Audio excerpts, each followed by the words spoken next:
कर्ज लेते हैं, बोरोड कैपिटल। की सरकार है, लेकिन दोनों इंजन बीमार पड़ चुकी है, तो तीसरा इंजन हम लोग बनने की तैयारी में है। थोड़ा सा पिक्चर क्लियर करेंगे कि हमारी जो सरकार होगी उसमें मुख्यमंत्री या यहाँ की जो विधायक है जो उसको टिकट मिलेगा वो कैसे लोग होंगे, समाज के किस वर्ग से होंगे और उसकी शिक्षा का क्या स्तर होगा। जी धन्यवाद। तो प्रति व्यक्ति आय बिहार में है करीब करीब 34,000 रुपया। अगर पटना और बेगूसराय मुंगेर 3 जिला को हटा दीजिएगा तो प्रति व्यक्ति आय बिहार में है करीब करीब 24,000 रुपया। जब 24,000 रुपया ही आपकी प्रति व्यक्ति आय है तो फिर अगेन डेटा ये बताता है कि अगर आप $2 से कम कमाते हैं तो 90% से ज्यादा आप सिर्फ खाने और अपने सर्वाइवल पर खर्च करते हैं, आप उससे ज्यादा कुछ नहीं कर सकते। बिहार में 100 में 80 आदमी दिन में 100 रुपया भी नहीं कमा रहा है। कई लोगों को लगता है कैसे संभव है, मजदूर को तो हम 300 देते हैं। अरे नहीं, अगर आप मजदूर को 300 दे रहे हैं तो मजदूर के घर में उसकी पत्नी भी है, उसके 2 बच्चे भी हैं, तो उसको तो 300 का भागा 4 कर दीजिए तो 75 रुपया ही हुआ।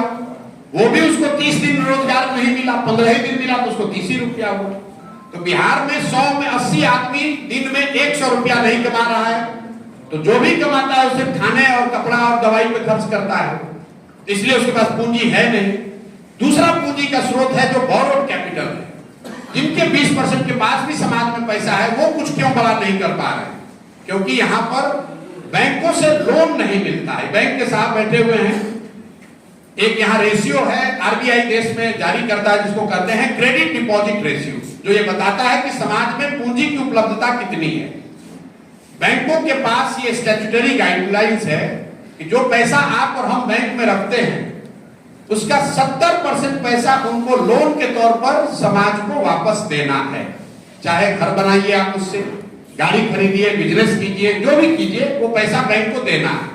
और इस आंकड़े को कहते हैं सीडी रेशियो, जो आरबीआई हर 15 दिन पर जारी करता है। देश के स्तर पर अभी सीडी रेशियो है करीब करीब 74%। मतलब पूरे इंडिया के लोगों ने बैंकों में जो अगर 100 रुपया रखा तो बैंकों ने 74 रुपया लोन दिया। बिहार में सीडी रेशियो कितना है? बिहार में सीडी रेशियो है 40%। अगर 100 रुपया हम लोगों ने बैंक में जमा किया तो बैंकों ने सिर्फ 40 रुपया ही वापस लोन के तौर पर दिया। इसका नतीजा क्या होता है? पिछले वित्तीय वर्ष में बिहार की गरीब जनता ने बैंकों में पैसा जमा किया 4,21,000 करोड़ रुपया। 4,21,000 करोड़ रुपया आपने हमने मिलकर जमा किया।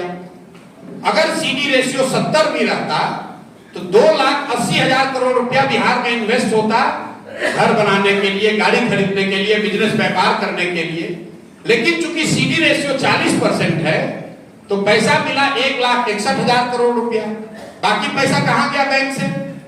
बाकी पैसा बैंकों ने उन राज्यों में ट्रांसफर किया जहां पर इन्वेस्टमेंट हो रहा है, जहां फैक्ट्री लग रही है, जहां रोजगार क्रिएट हो रहा है।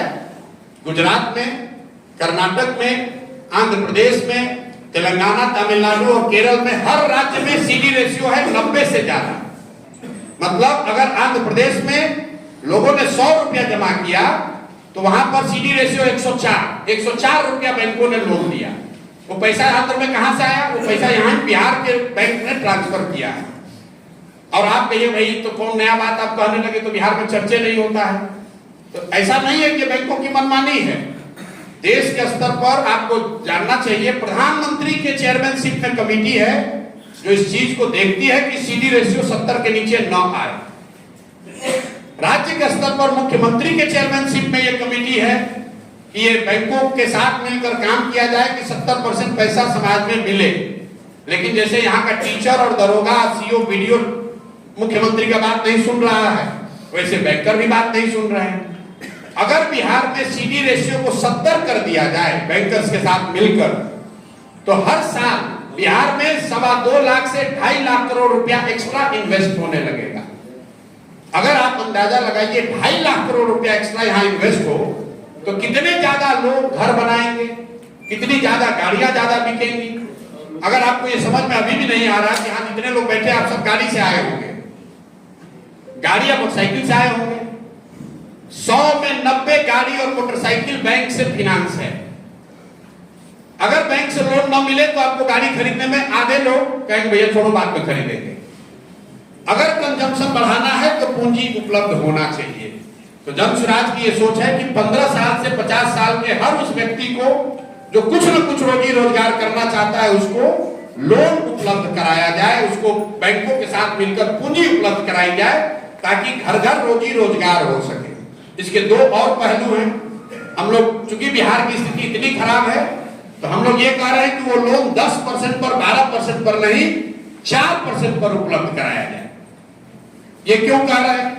इंटरेस्ट सबवेंशन स्कीम से अगर बजट से 6,000 करोड़ रुपया हम लोग खर्च करें, 3 लाख करोड़ के बजट से 6,000 करोड़ रुपया अगर साल का खर्च हो तो 1 लाख करोड़ रुपया अलग से समाज को मिल जाएगा। तो टोटल 2 लाख करोड़ रुपया लोन दिलाने के लिए सरकारी खर्च आएगा सिर्फ 12,000 करोड़, लोग देंगे 8,000 करोड़ और 2 लाख करोड़ रुपया का इन्वेस्टमेंट, उससे पूंजी व्यापार रोजगार बढ़ेगा।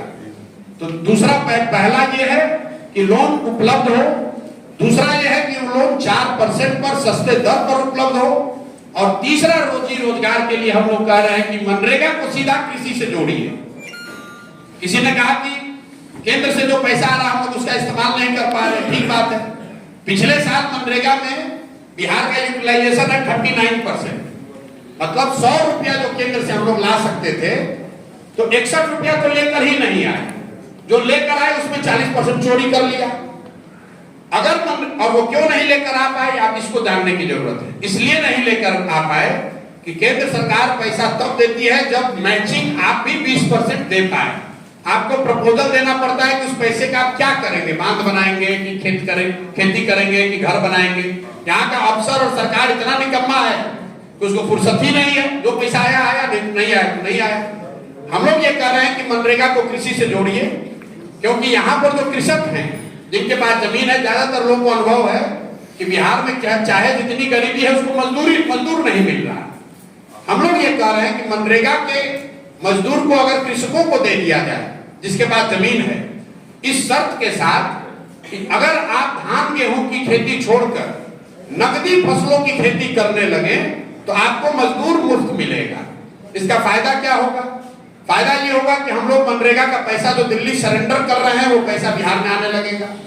दूसरा, जिस किसान को भी आप मजदूर दीजिएगा वो मजदूर से काम कराएगा, चोरी नहीं होगी। तीसरा, agriculture productivity will go up.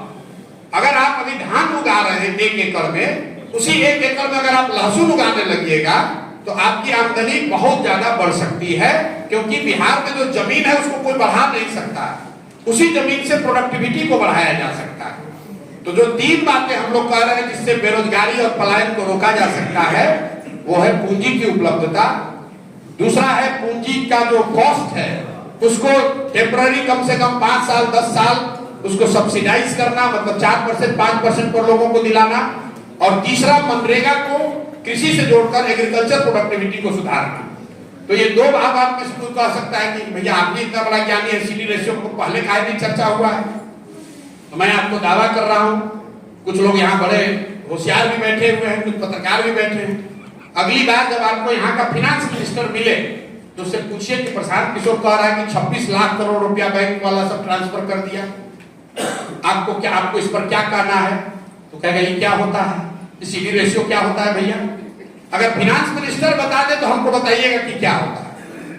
कोई पत्रकार अगर सवाल पूछा हो तो हमको दिखा दीजिए फुटेज की पिछला 10 साल में कोई पूछा भी हो कि भाई ये 2 लाख करोड़ रुपया हर साल बिहार से जा रहा है वापस बाहर, इसके रोकने के लिए क्या कर रहे हो?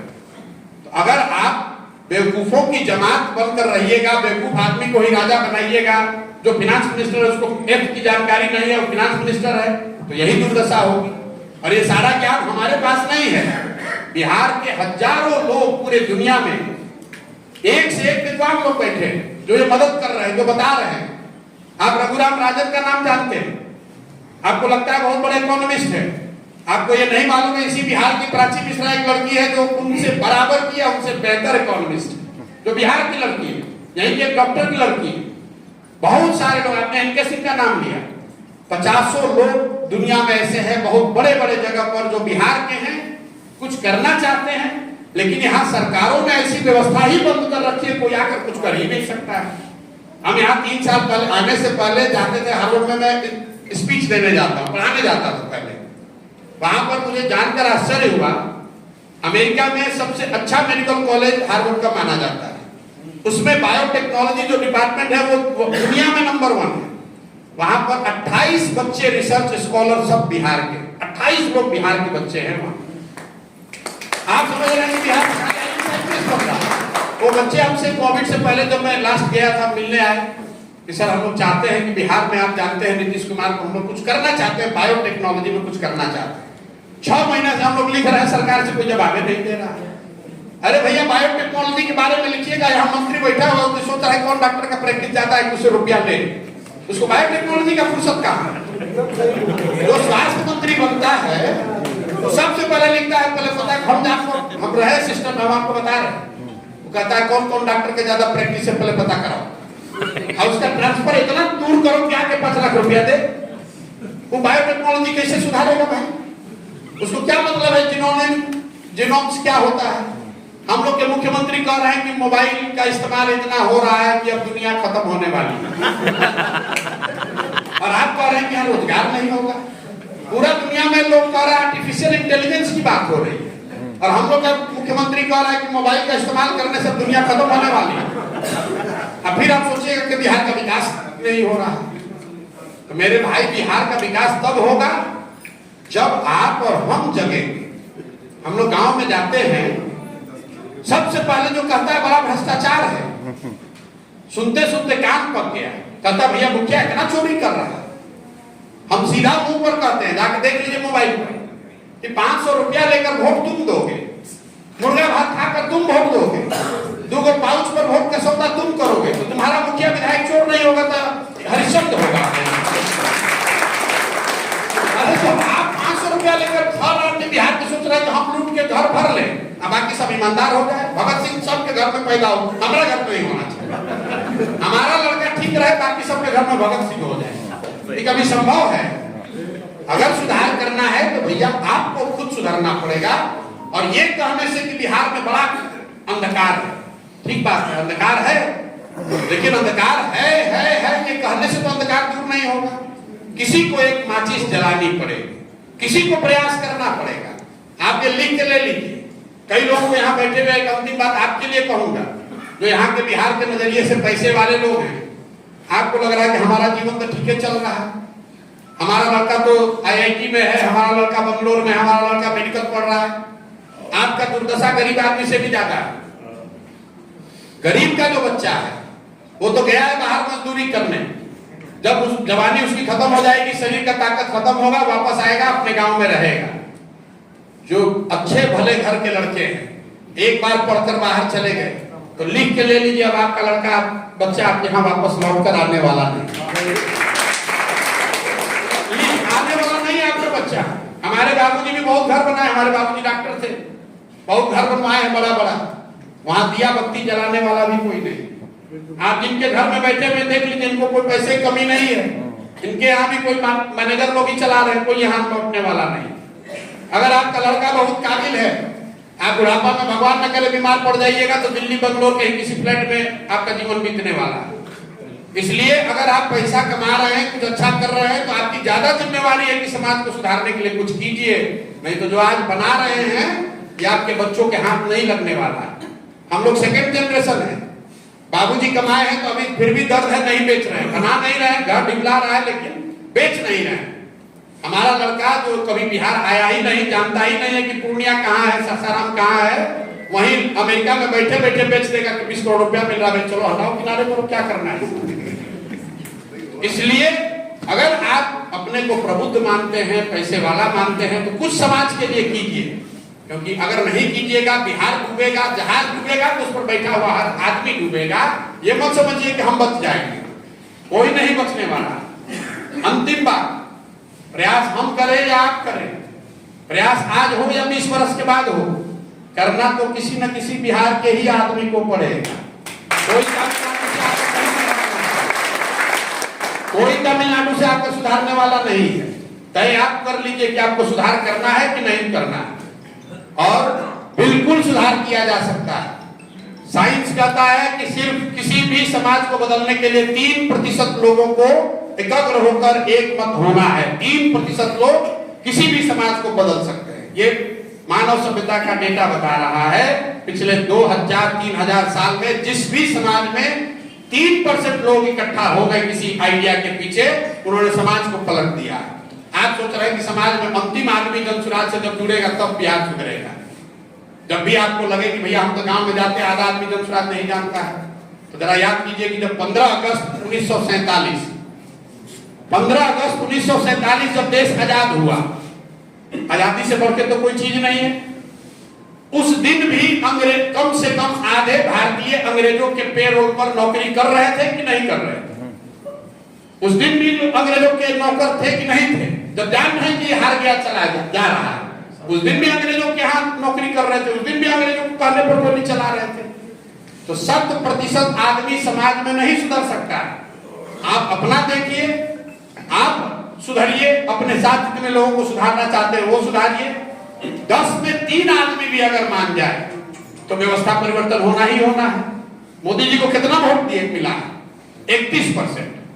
31% का मतलब क्या हुआ? 10 में 3। 10 में 3 आदमी अगर आपको वोट दे रहा है तो आप चुनाव जीत जाइएगा। 2014 में मोदी जी के जो आपको आंधी दिखता है उसको 10 में 3 आदमी उनको वोट दिया था। 2019 में 10 में 3.5 आदमी को 3.5 आदमी वोट दिया था। तो इस चक्कर में मत पड़िए कि एक एक आदमी जानेगा तब जगेगा। आप जगिए, आपके साथ जो लोग जुड़े हैं उनको जगाइए और बिहार को सुधारने में कुछ योगदान कीजिए। अच्छा लगे तो ठीक है, अनंत एक्सपायरी दवा खाते रहिए, मजा लेते रहिए। बहुत बहुत अच्छे, बहुत अच्छे स्कूल, सरकारी स्कूल जो बने वो बहुत अच्छा बने। ये रूटीन स्कूल को बंद करना चाहते हैं और बाकी लोगों को हम चाहते हैं कि आप प्राइवेट स्कूल में जाइए। अगर बहुत अच्छा पब्लिक स्कूल नहीं है तो आप प्राइवेट स्कूल में पढ़ाइए। दूसरी बात, आप आ जाइए बेरोजगारी पलायन पर। बहुत लोगों ने सवाल उस पर कहा, किसी ने इंडस्ट्री की बात कही, किसी ने डोमेसाइल की बात कही। फंडामेंटल बात समझिए कि कैसे पूरे समाज को रोजगार दिया जा सकता है। जिसको भी लग रहा है कि सरकारी नौकरी से दिया जा सकता है, बिल्कुल इस चीज को दिमाग से हटा दीजिए। पूरे बिहार में 23.25 लाख लोग आज सरकारी नौकरी करते हैं। चपरासी से लेकर मुख्य सचिव तक सिर्फ 23.25 लाख लोग, मतलब 1.97% लोग ही सरकारी नौकरी आज करते हैं। तो किसी भी हालत में सरकारी नौकरी के जरिए समाज का कल्याण नहीं हो सकता है। पूरे इंडिया में 3% लोगों को सरकारी नौकरी है। तो किसी भी व्यवस्था को बना दीजिए, 98% आदमी को तो सरकारी नौकरी से लाभ नहीं होने वाला है। दूसरा, लोगों को लगता है कि भैया फैक्ट्री लगवा दीजिए, फैक्ट्री लगाकर भी आपको रोजगार नहीं मिल सकता।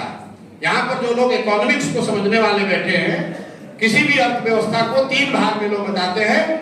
Agriculture is the primary sector, manufacturing is secondary sector और सर्विस सेक्टर जो है वो तीसरा सेक्टर। ये तीनों मिलाकर ही 100% समाज की इकोनॉमी की परिकल्पना है। एग्रीकल्चर और मैन्युफैक्चरिंग दोनों मिलाकर ही 35% होता है। छोटे उद्योग, बड़े उद्योग, कुटीर उद्योग सब जोड़ दीजिएगा, पूरी कृषि जोड़ दीजिएगा तो 35% ही होता है। देश के स्तर पर भी और बिहार में भी 65% इकोनॉमी जो है वो सर्विस सेक्टर का है। होटल है, रेस्टोरेंट है, स्कूल है, अस्पताल है, टैक्सी है, जो पूरा सर्विस सेक्टर है। जब तक उसको नहीं सुधारा जाएगा, जब तक कंजम्पशन नहीं यहाँ होगा, तब तक लोगों को रोजगार नहीं मिल सकता है। जनसुराज क्या कह रहा है इसके लिए? इसके लिए जनसुराज ये कह रहा है कि 15 साल से 50 साल की उम्र के हर व्यक्ति के हाथ में पूंजी उपलब्ध कराया जाए ताकि लोग कुछ न कुछ स्वरोजगार कर सके। कैसे होगा ये आपको बस अंतिम 2 मिनट में बताएंगे, फिर आपकी छुट्टी है। पहले आप समझिए कि देश का सबसे कैपिटल स्टार्व्ड स्टेट है बिहार। यहाँ के लिए हर साल हर प्रखंड में कम से कम एक नेतरहाट का स्तर का विद्यालय बनाया जाए। एक नेतरहाट का विद्यालय से 1500 से ज्यादा IAS IPS बने। आप समझिए कि अगर पूरे बिहार में हर प्रखंड में 5 ऐसे विद्यालय हो तो कितने लोगों का जीवन सुधर सकता है। तो शिक्षा को लेकर हम लोग की सोच ये है। अगर आप इसको देखना समझना चाहते हैं तो फिनलैंड का जाकर देखिए। Finland is today rated as number 1 in the world. PISA की जो रैंकिंग आती है, जो एजुकेशन व्यवस्था का रैंकिंग होता है दुनिया भर में, उसमें नंबर 1 पर है फिनलैंड। वहां पर यह व्यवस्था लागू है। कई स्कैंडिनेवियन कंट्री में यह व्यवस्था लागू है। इसके साथ एक बात हम लोग और कह रहे हैं, 5 बरस हमको लगेगा, जनसुराज को लगेगा ये व्यवस्था बनाने में। अभी जो बच्चा है उसका क्या होगा?